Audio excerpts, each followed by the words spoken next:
I wanted to talk about something fucking weird. Excuse me, I mean weird. I don't know where this is gonna go, so I don't fucking know. We'll find out. I had the strangest dream. I did. I had a very crazy dream. And I only remember a specific section of it. And this section I wanted to kind of explore in my head a bit. So I figured, well, why not record me exploring this? See where it can go. Plus I need to put a video out anyway, so. Okay, I had a dream. This was a pagan ass vision dream, I swear. So, all I can remember is I was outside. I'm trying to really paint this as best I can. You know how dreams are. I was outside. I was with somebody else. I don't know who they were. And there was, I swear, this deer with antlers, but also human. Half deer, half human. And it was kind of coming at us, and it wanted to, I don't know, it looked aggressive. I couldn't say, it wasn't charging. It wasn't like, out of nowhere, I'm gonna fucking ram into you, dude. It was just coming at us, and we tried to put distance between us, me and this, whoever this is, and this man deer, or whatever the fuck it was. And I remember thinking, there was, I don't know, again, a dream. A vehicle was all of a sudden there, and I was like, well, if I stand between it and the vehicle, I can kind of shield me from it. And it was trying to circle around, and I would go this way with this guy. But eventually, this guy fucking took off, and it was clear that the deer man thing didn't want him, it wanted me. So I tried to de-escalate the situation as much as I could, but I found that my calming skills that I have were not working. And so I was able to kind of get away from it in some sense, but it was following me very aggressively again, very menacingly, slowly menacingly following me. And somehow, again, as the dreams happen, it turned into this person, and I don't know who this person is. So this deer shapeshifter turned into a human, and he just wanted, what was it? He wanted to fight, right? Like he was able to say that's what he was after. And I was, this is, I mean, I wouldn't call this a disclaimer, but to know who I am, I'm not a violent person. I've never really been in a fight. I've never wanted to. It's just not in me. I'm just not that kind of person. And even in my dream, I felt that way. I was like, I'm not that guy. I don't want to fight you. I don't want to do this. But I ended up having to. So I remember I took the challenge. I took on the challenge and said, okay, fine. I'll fucking do this. I just remember it was a big moment in that dream for me. And all of a sudden, it always comes back to my home where I grew up. Every dream I always have, I'm back to the house that I grew up in, the trailer. And I was in my yard. I was coming off our porch. And there was just a bunch of people, right? It was going to be a big fight, I guess. And I had a knife, and I put it in my pocket. As I approached this person, we grappled a bit, and he pulled the knife from my pocket knowing it was there and tried to stab me with it. And so I, grabbed the hand, and it was just a struggle to not get fucking stabbed for quite a while. It was crazy.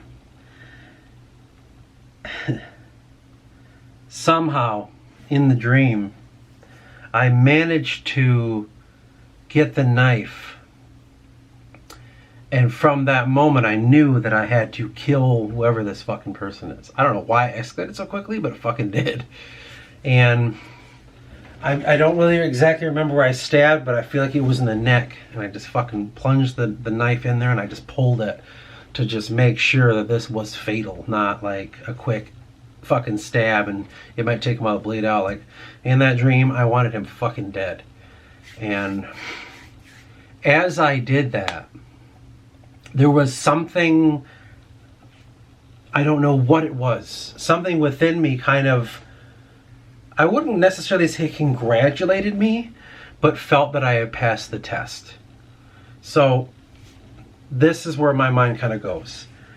Throughout the book that I have, I do definitely try to explore mythologies, and I definitely try to explore the idea of the human condition and the idea of faith and all this kind of stuff. It's very human elements, and I seek to answer questions if possible.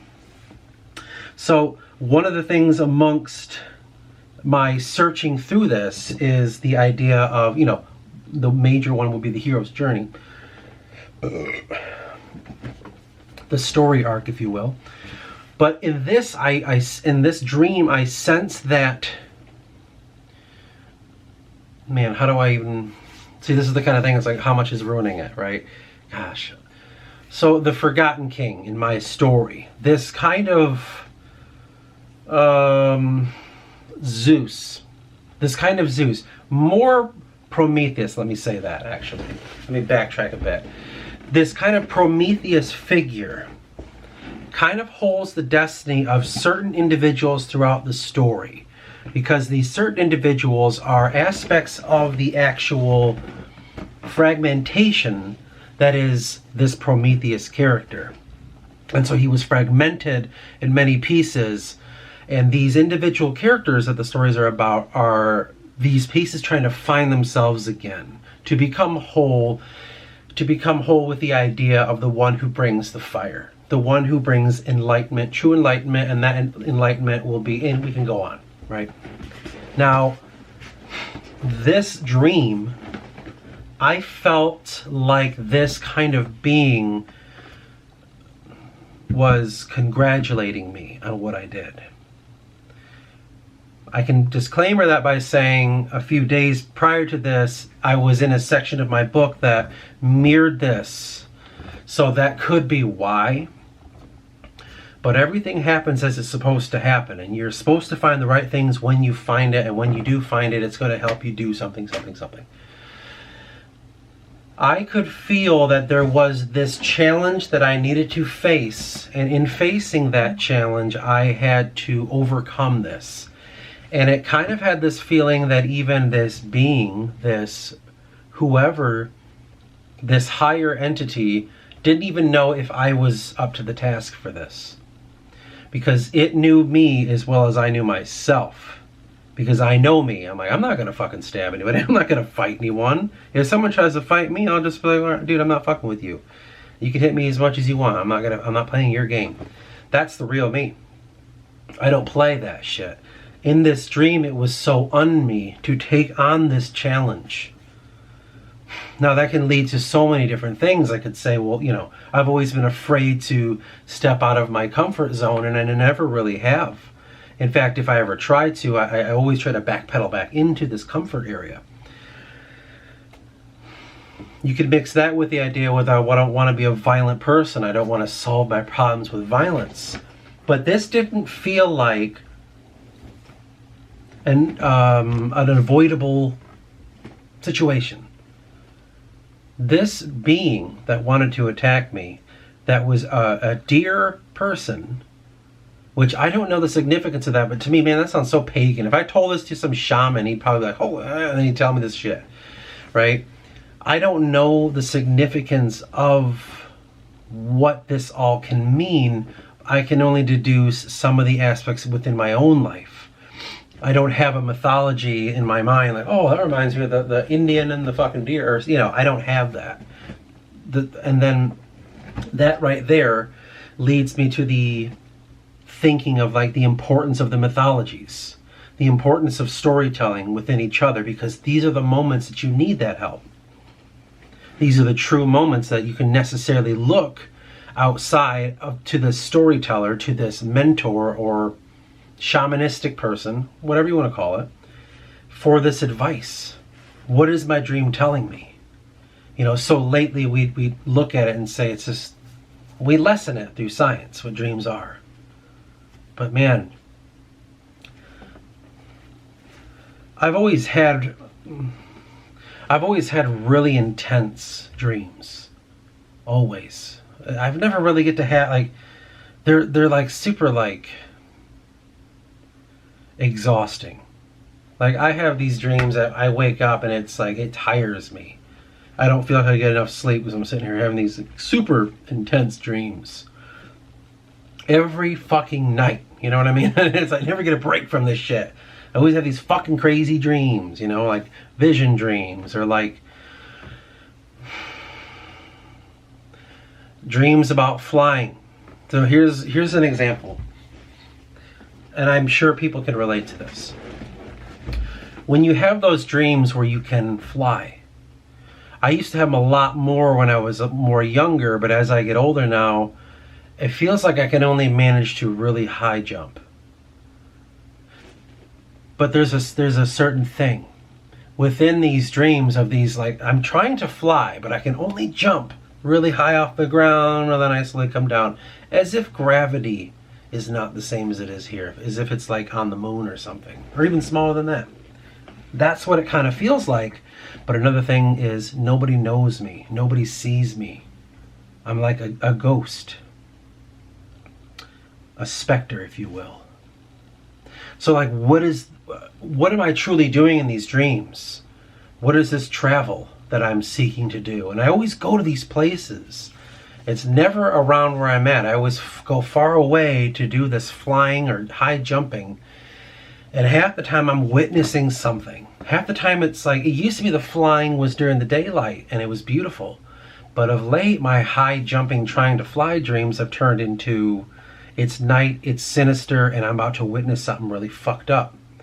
Like I'm gonna see something happen, someone get hurt or something like that.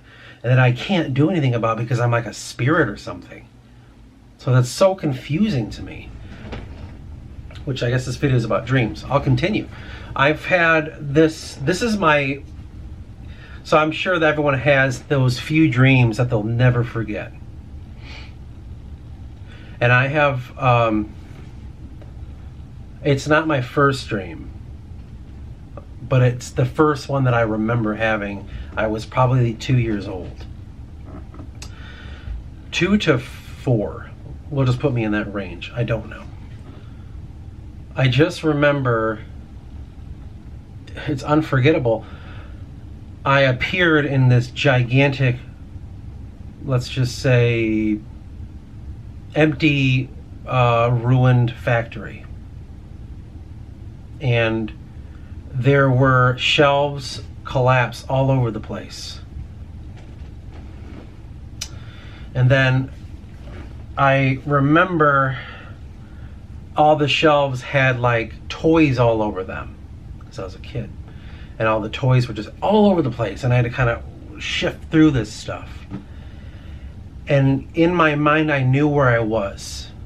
I knew that I was, and again, I was between 2 and 4 years old, but I knew I was in like Santa's workshop or his place where he has all the toys. I just knew this. I'm like, this is where I am. But there was only like a few lights. It was really dark and it was all destroyed. And I was trying to go through this place. And I remember how it ended. I just remember that, and I remember how it ended. The camera, if you want to call it that, panned up.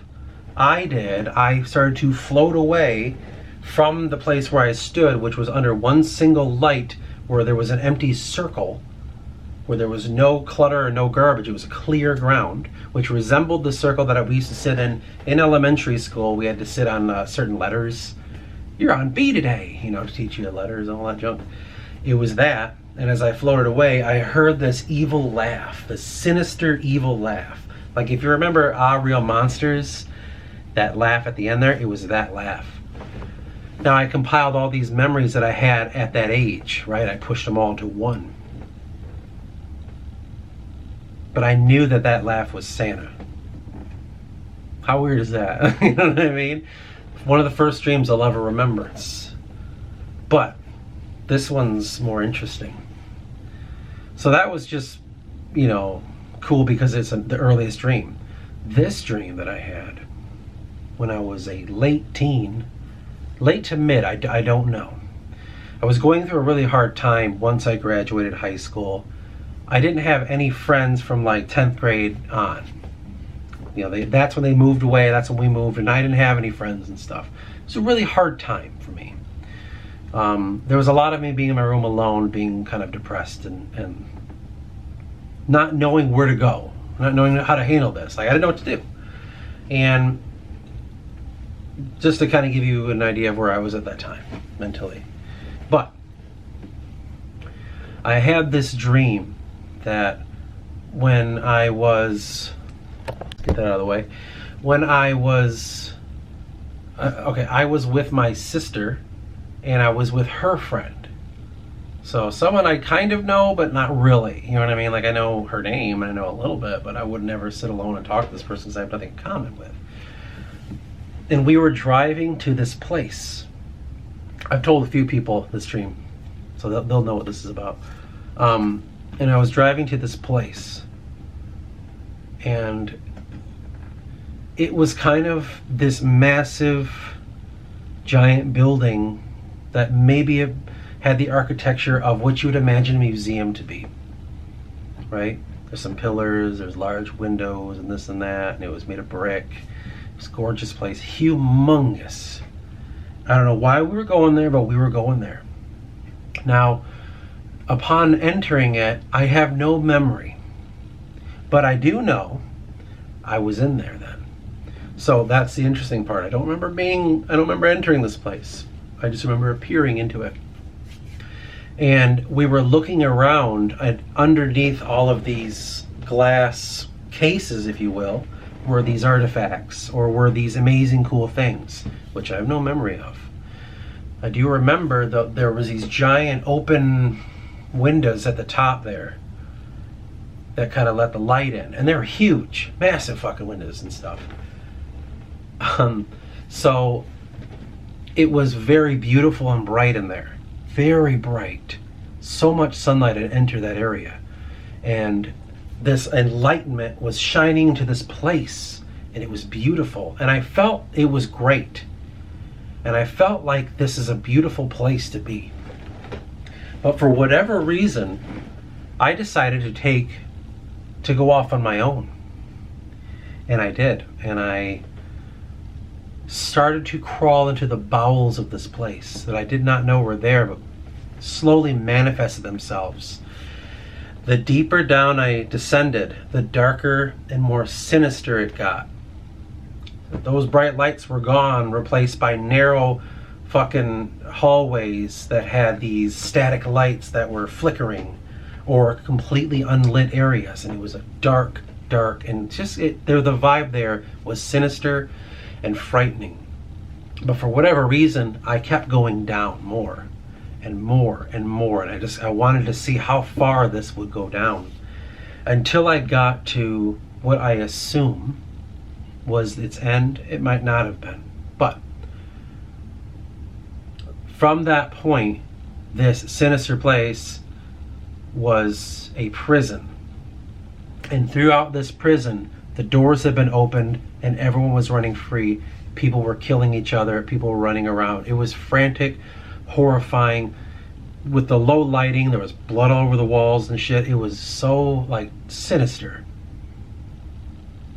And I was in this. And I just remember trying to stay alive, because I was like, I can die here, but I cannot leave here. So there was this is weird, there was this blacksmith down there that I approached, and he had his forge and shit. I don't know what I did, I just remember approaching him. And I can't remember if it was him or someone else that told me, you need to get out of here, they're about to leave. And I was like, oh shit, my way out. My sister and her friend, they're gonna leave here. So somehow I disembodied as a walking person and turned into this floating, flying thing.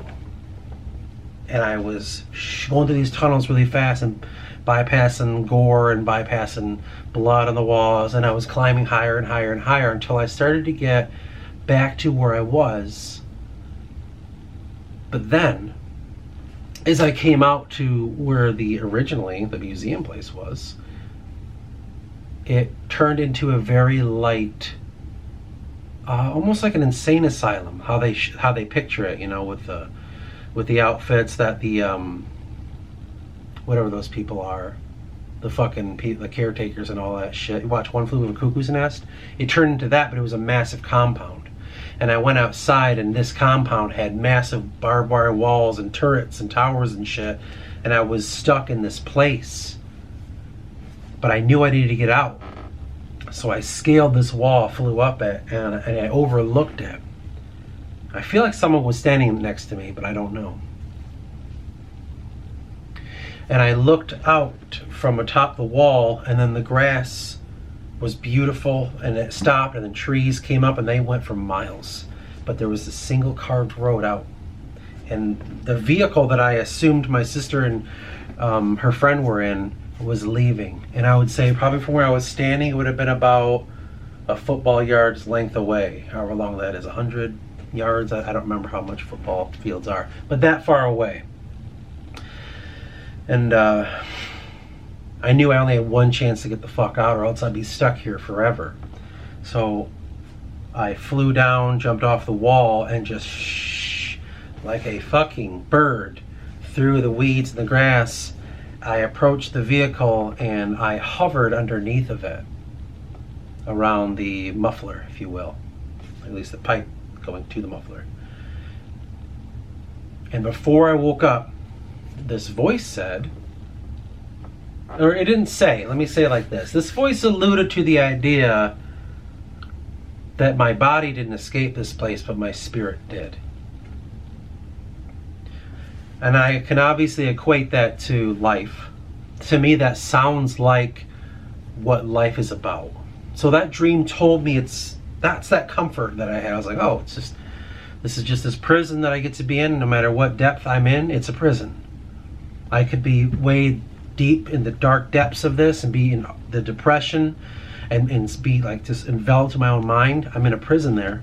But it doesn't matter if I am like enlightened and I participate with the world and it's beautiful and I play along with everyone. I'm still in the same prison. This whole world's the fucking prison. But to be free of that prison, I had to leave this behind and move with whatever that is. My consciousness, my spirit, the ghost within me, I don't know. But that's what was freed from this place. Very interesting though that it didn't enter the vehicle, which is weird. It just followed it. So I don't know exactly what this is all telling me or what this all means, but a lot of the times my dreams are always these fucking amalgamation of this crazy shit that I have to process, and I can find reason out of it, but this newest one with the deer man, I don't know what to call it, but I don't know to say, like, it was a deer, but I felt like it was a man. So it's not like it necessarily was half deer, half man. Physically, it was spiritually. Like some sort of man in this deer's a body that transformed back into a man when it wanted to fight me. It was only a deer when it was trying to, like, get closer, and like it was approaching me like a lion to the prey, which is so weird for a deer, I know. But this deer really wanted me, and I don't know what it was. And like I said, this other being gave me this challenge, and I accepted it. Which, even to me right now, I'm like, even because it was a dream, I'm still like, wow, I actually did something instead of just waiting. That's crazy to me, that I took a fucking stance and I did something. And I murdered this weird person, I guess. Whatever that is. But it's just, I'd love to hear if anyone has any ideas about that, but I mix that a lot with my story. So I'll kind of go back to the story a little bit. So with my main character, Eris, I put a lot of myself in him, obviously. So, I put everything I am inside of this character. He embodies me totally. Every action that he has is very much me. And I throw him in these situations that I find to be pretty difficult, pretty jarring, and pretty... It's in a fantastical world, but it's very... it's a frightening place to be, I'll be honest. And there's a lot of horrible things within this world, and I don't really know why I made it such, but to me, it is this dream, it is this prison, it is this nightmare. My main character was released from what would be represented as this prison, only to go into the world, which is just another fucking prison. The walls are just, you can't see them. The walls are within your mind, of course, but that's the kind of element that he's within. Because in the situation, the stories, he's going to be in the prison of another person's care. He is the... How would I word that? He's imprisoned by a mentor. And I didn't necessarily do this on purpose, but I did kind of take it and spin it. So I said in the book, I was like, well, what if the wizard, the Gandalf, the fucking Obi-Wan Kenobi, the Merlin, what if they were not good? What if they only tried to bring the fucking worst out of you? Like, that's your fucking mentor. And this mentor inhibits him in every way. And this mentor will sometimes make fun of him. And this mentor will discard his humanity for his own benefit. And I said, what if that's your fucking mentor? What can be gleaned from someone who's enveloped in this world, this prison? A lot of the times, like a lot of my dreams create the elements in the book. I used to write down my dreams when my memory wasn't as good, and to help myself find sections. So like there are actual sections in the book that are literally dreams I've had. And this deer thing might be too, I don't know. Once I start thinking about what it might mean, I might implement it. But even the visions the character has in the story are true dreams that I had. Remember I told you about the conduit thing? That was something that was true that happened. That wasn't a dream, but that was a voice telling me something. Much in the same way, that's a lot of what's happening in the book because it's happened in my life.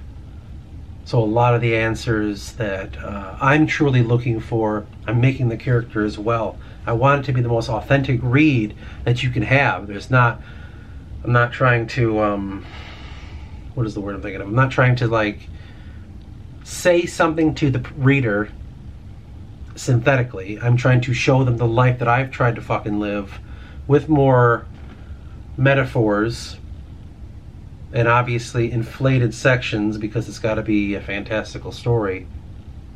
But I want to talk about the journey that I'm noticing in life. And that's where a lot of the times I will add my dreams within the story.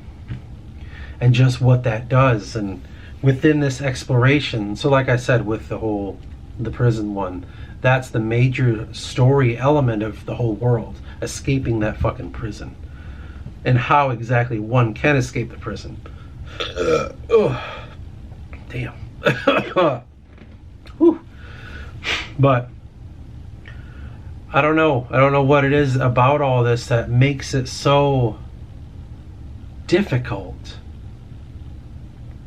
This world. There's so many elements of it, and I'm watching people talk a lot about the Bible right now. This panel of, it was on that Jordan Peterson fucking channel, and I don't remember the other guys' names, but they're all talking about the Bible and stuff. And I think that they're onto something. I mean, surprise, surprise, learned people, but I think that there's elements that they're talking about that start to resonate with me very much. And that's the idea of this journey. That's the idea of accepting this difficult path. And that's something that I try to access in myself. And they echoed parts about death that I agree with, our idea that we're separate from death because we are sheltered from it so much. And I remember they made a point of like a lot of younger people aren't going to the funerals. Their parents aren't allowing them to have these moments. And I thought like, oh man, I've been to every funeral of everyone that's died. And as I get older, they get more and more closer to, like, it gets more difficult. So it's like first it becomes random people that are old, then all of a sudden it turns into great-grandparents. You're like, oh shit, great-grandparents. My grandparents are still alive, but they're in their 70s and almost 80s. So when they pass away, it's like, oh man, she was in my whole life the whole time. And then it turns into your parents. And then it's like, that's when I'm like, I've always been there and I've always witnessed these deaths and stuff. And when you just like look at, so I've never seen a dead person outside of a funeral.